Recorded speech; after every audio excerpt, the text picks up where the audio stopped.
From JBS Studios in Greater New York, this is the JBS News Update with Teisha Bader.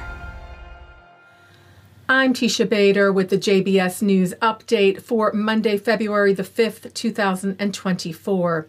Intense fighting continues in Gaza between Israeli troops and terror group Hamas, and the IDF announced the death yesterday of Sergeant First Class in Reserve Shimon Yehoshua Asulin, killed in battle in the southern Gaza Strip.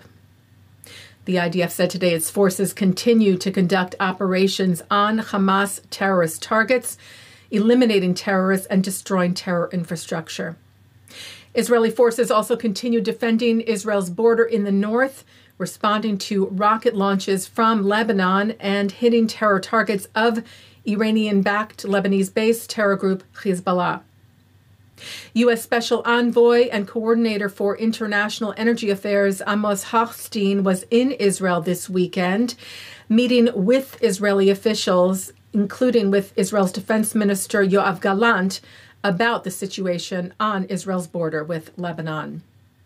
And U.S. Secretary of State Antony Blinken is back in the Middle East. Blinken arrived today in Saudi Arabia. He will also stop in Egypt, Qatar, and Israel, the State Department wrote, to continue diplomatic efforts to reach an agreement that secures the release of all remaining hostages and includes a humanitarian pause that will allow for sustained increased delivery of humanitarian assistance to civilians in Gaza.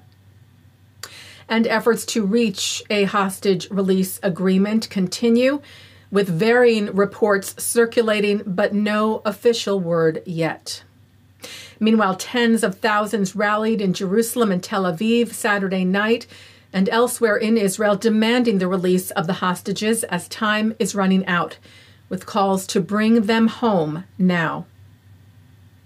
U.S. senators yesterday unveiled a $118 billion bipartisan emergency national security supplemental that includes wartime aid for Israel. Senate Majority Leader Chuck Schumer, regarding Israel, said the bill helps Israel defend itself against forces that wish to wipe the Jewish state off the map, while also providing humanitarian assistance to innocent Palestinian civilians in Gaza. U.S. President Joe Biden urged Congress to pass the bill. Well, the Grammy Awards celebrating music's best took place last night in Los Angeles and included a moment for victims of the Hamas massacre on October the 7th. Recording Academy CEO Harvey Mason Jr. gave a speech saying, "Music must always be our safe space. When that's violated, it strikes at the very core of who we are," noting past tragedies at music venues in Paris, England, and Las Vegas.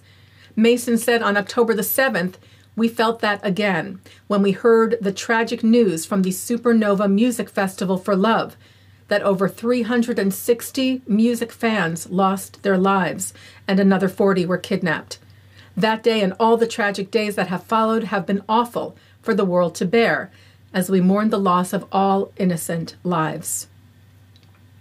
CEO of the American Jewish Committee Ted Deutsch, who had called for a moment of silence at the Grammys for the Nova victims, thanked Mason and the Recording Academy, saying by honoring the victims of the Nova Music Festival, they embraced the universal language that transcends borders.